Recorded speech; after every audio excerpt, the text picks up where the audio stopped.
Del hormigón. Fíjense, este es un gráfico que compara la edad del hormigón en función al curado. Fíjense, cuando quedó solo el hormigón al aire, a los 28 días le quedó este porcentaje de resistencia. O sea que si yo hubiera usado un hormigón H25, la resistencia está casi en la mitad, como un 12,5. Quiere decir que yo voy a dormir tranquilo porque la probeta me dio que es un hormigón H25, pero la práctica es que es un hormigón 12. Si yo lo hice solo 3 días de curado, llego, fíjense, casi al 70% de su resistencia final. Cuando yo tuve 7 días de curado, llego al 90%. Cuando hice un buen curado, lo que llego es, muchas veces podría llegar a superar su capacidad resistente. Por eso es importante que insistan en el curado del hormigón, porque es un punto que no siempre en las obras se respeta. Bueno, este lo vimos antes. ¿Cuáles son las características finales, que son las características del hormigón endurecido? El hormigón endurecido, las características que tienen que reunir es resistencia mecánica, durabilidad, impermeabilidad, estabilidad dimensional y resistencia al fuego. Nosotros hablamos de la resistencia mecánica, que es también lo que hablamos antes de la trabajabilidad y la consistencia. ¿De qué depende la resistencia final?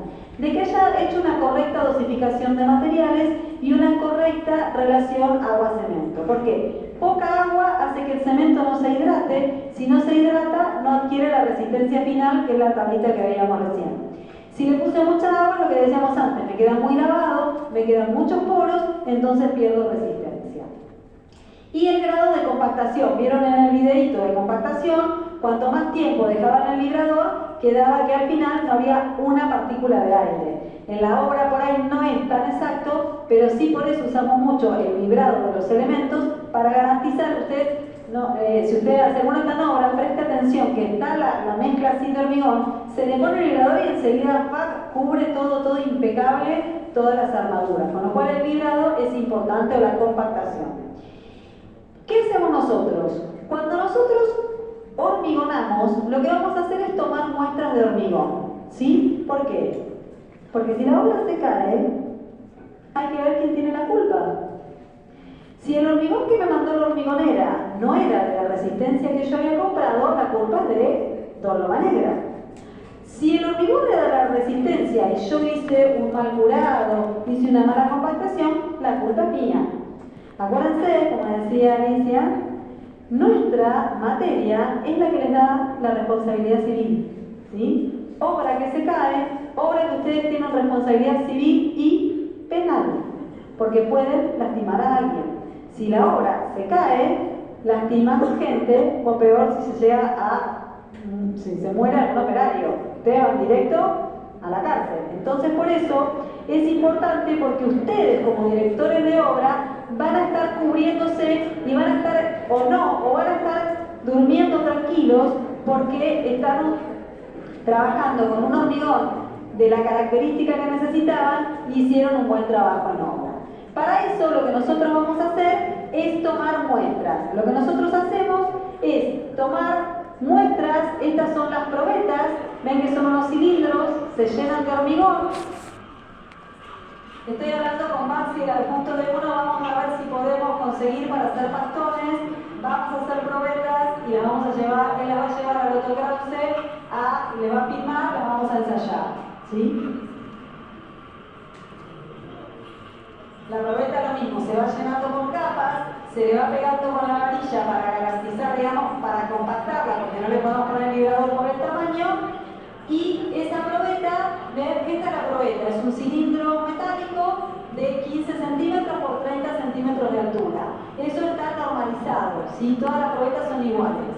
Y a los 28 días uno la lleva a un laboratorio que tiene la prensa y en ese laboratorio se verifica la resistencia. ¿A qué? Digamos, a cuántos megapascales rompe esa probeta. ¿Ven que le pega con el martillo de goma? Porque lo que está buscando es la acción del vibrado, acá obviamente de forma manual.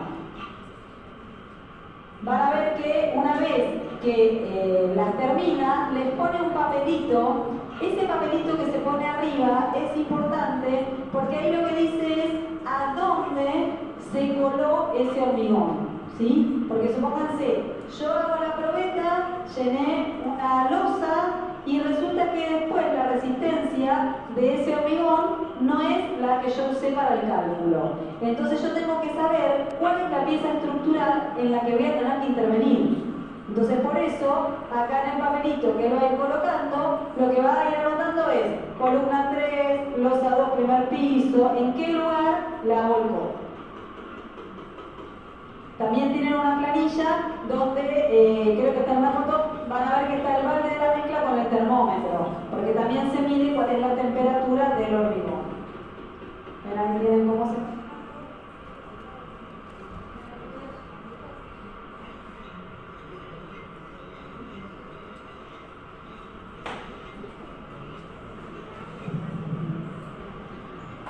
Bueno, mientras ustedes se divirtieron mirando el video.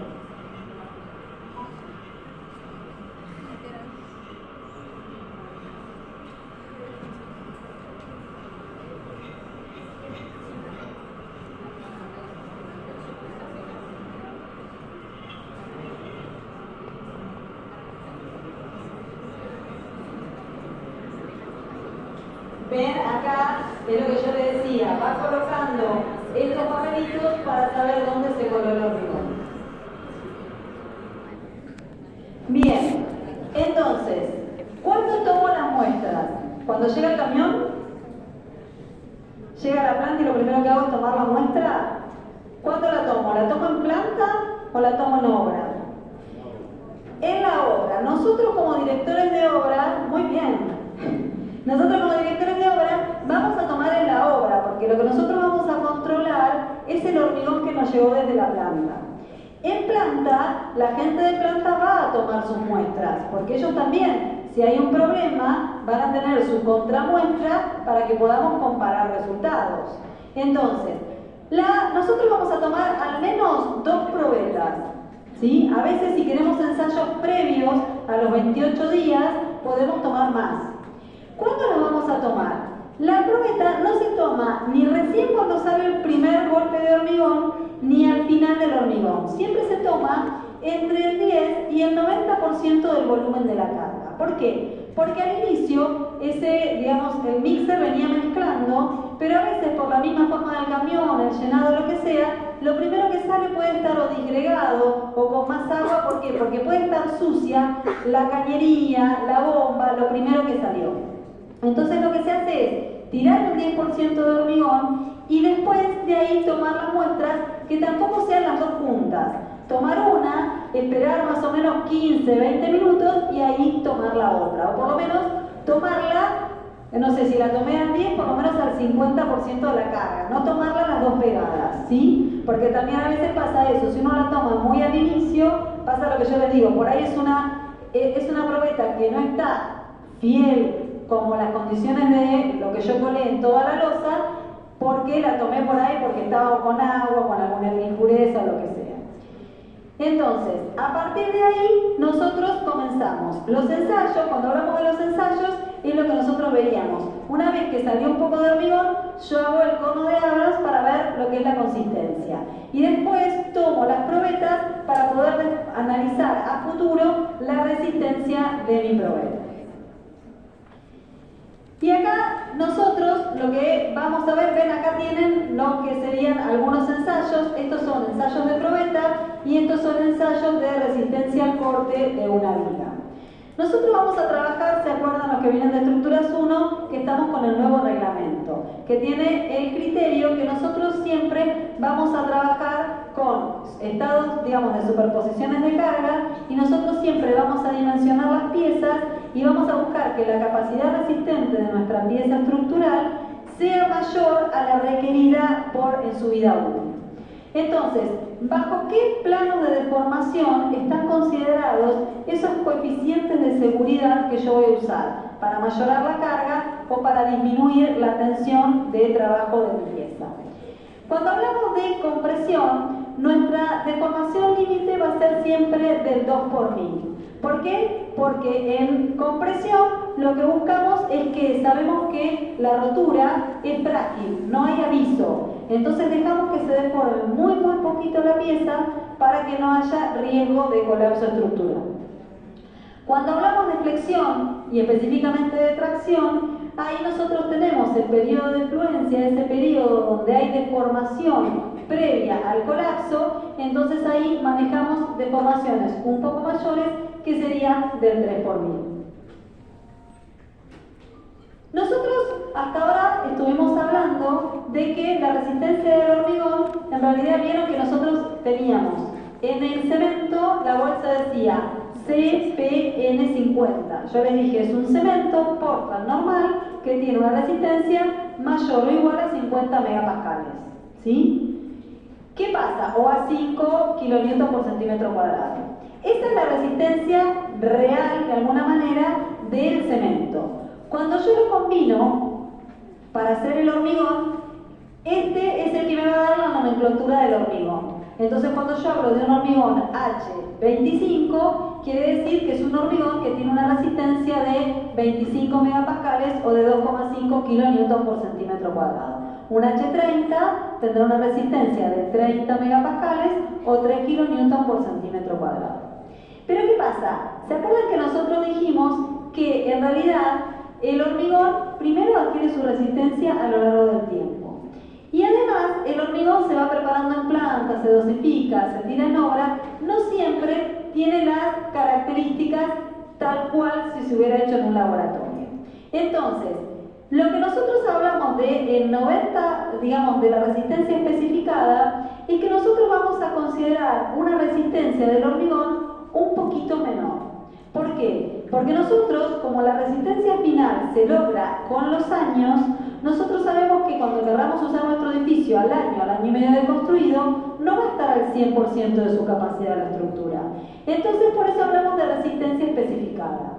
La resistencia especificada sale de hacer probabilidad y estadística, no vamos a hacer la curva de Gauss nosotros, pero lo que yo les voy a decir es que cuando yo hablo de resistencia especificada es que yo tomé una X cantidad de muestras, es decir, una X cantidad de probetas, y de esas probetas, por lo menos, el 90% rompió a los 40 megapascales o más.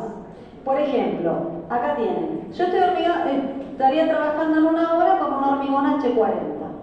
Llamé a la planta, me mandaron los 10 camiones, saqué 2 probetas por cada camión, todo.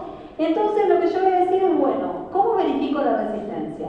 Voy a mandar esas probetas al laboratorio y de esas 10 probetas que mandé, 9 por lo menos tienen que fallar a 40 megapascales o más.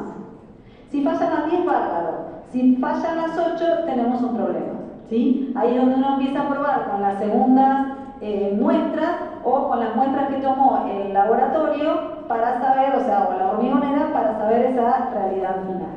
Por eso, para estar del lado de la seguridad, es un valor que nosotros vamos a utilizar, que vamos a considerar la resistencia especificada del hormigón, que es la que vamos a usar para dimensionar los elementos estructurales, que es el 85% de esa resistencia. Entonces, fíjense, si yo estoy trabajando con un hormigón H25, que su resistencia sería 2,5 kilonewton por centímetro cuadrado, la resistencia que voy a usar de cálculo es el 0,85% de esa resistencia. Voy a trabajar con valores de 21,25. Si fuera un H30, 25,5. O sea que ante la duda, acuérdense que de lo que es la nomenclatura es el 85% de ese valor.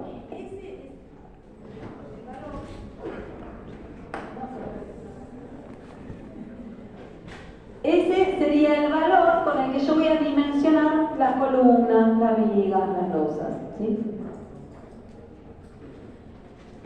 Esto es lo que pasa con la resistencia especificada. El hormigón va a empezar, digamos, cuando uno lo empieza a cargar o cuando empieza a curarse, empieza a aumentar con el tiempo su resistencia.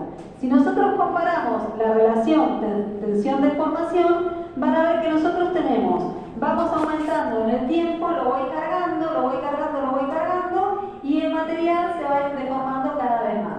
Hasta que llega el punto que entraría como influencia y ahí empieza, baja la deformación, pero queda una deformación permanente. Acá se está deformando, deformando, deformando, donde empieza a bajar y ahí queda con su forma final. ¿De qué depende esto es lo que se llama el comportamiento reológico del hormigón? ¿De qué depende? Y bueno, depende de todas las cargas que van actuando en su vida útil y de las condiciones ambientales a las que está expuesto ese hormigón. Y también otro de los elementos que considera la resistencia especificada, aparte de esta deformación, es también que, digamos, es todo ese tiempo de curado que avanza en el tiempo, que es lo que se conoce como la fluencia lenta del hormigón. El agua que está retenida ya llega a un punto que el gel de cemento no la necesita más y es repelida. Entonces esa agua se va y entonces ese espacio que ocupaba el agua es como que el hormigón se contrae y ocupa ese espacio. Por eso es lo que se llama la fluencia lenta. Ahí es donde disminuye el volumen del hormigón. Por eso es lo que se considera para trabajar como resistencia de cálculo el 85% de la resistencia. Entonces, acá lo que tenemos es, así como teníamos el comportamiento del hormigón en el tiempo, el comportamiento del hormigón del acero en el tiempo, ven que nosotros hablamos de deformaciones del 2 por 1000, donde cuando aumenta la deformación, aumenta la tensión, y hasta que llega a un punto donde la tensión se mantiene constante. Y ese es el punto donde nosotros trabajamos antes de que el material entre en fluencia y entre en zona útil. Entonces, esos son los puntos más importantes que a nosotros como directores de obra nos interesan. ¿Por qué? Porque todo lo que nosotros controlemos en obra o mejoremos en el proceso de obra y en la instancia de cálculo es lo que nos va a dar la resistencia de nuestra estructura. Después, como les decía antes, aprovechamos otras características del hormigón, como son la durabilidad, que es la capacidad de mantenerse en el tiempo soportando diferentes agresiones del medio ambiente y de las cargas que uno le va imponiendo. También la estabilidad dimensional, porque si bien tiene alguna contracción, son muy pequeñas esas deformaciones, entonces una vez que el hormigón endureció, esa estabilidad dimensional se mantiene a lo largo del tiempo.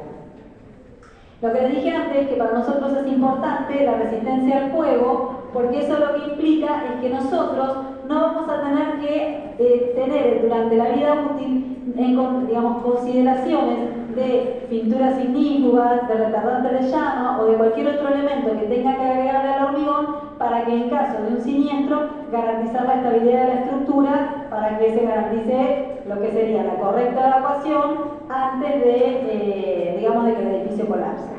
Y la impermeabilidad, ¿por qué? Porque si nosotros garantizamos la correcta compacidad, lo que vamos a evitar son estos poros, estos elementos que nos van quedando acá, que entonces evita la formación de capilares y lo que a nosotros nos interesa es que protege a las armaduras de la corrosión. Entonces, como les decía, nos queda, recuerden que nosotros vamos a trabajar con el nuevo reglamento, donde nosotros vamos a considerar que la resistencia de diseño, que es la resistencia de nuestra pieza estructural, siempre va a ser mayor o igual a la requerida durante la vida útil. Por eso vamos a trabajar con combinaciones de estados de carga y vamos a disminuir las tensiones de trabajo del material. Entonces, ¿se acuerdan que nosotros usábamos un coeficiente que dependía del tipo de, digamos, del esfuerzo al que estaba sometido el elemento estructural? ¿Se acuerdan que cuando hablábamos de secciones controladas por tracción, que son las piezas flexionadas o las piezas fraccionadas, el coeficiente que nosotros teníamos es de 0,9? ¿Por qué? Porque tenemos rotura dúctil, rotura con aviso previo al colapso. Cuando hablamos de secciones controladas por compresión, son secciones que cuando rompen directamente colapsan. Si yo rompo una columna, se me cae el edificio abajo. Si a mí se me rompe una losa, no se me va a caer el edificio completo. Entonces, ahí es la diferencia. ¿Por qué? Porque acá me da tiempo de intervenir y acá no tengo tiempo de intervenir. Entonces, en ese caso, el coeficiente de seguridad que usamos es de 0,65. Fíjense que estamos casi llevando a la mitad la capacidad resistente de la estructura. ¿Por qué? Porque estamos del lado de la seguridad. Bien, listo por hoy. No fue tan grave, ¿no? 2, 3 cosas. Tengo 3 avisos parroquiales.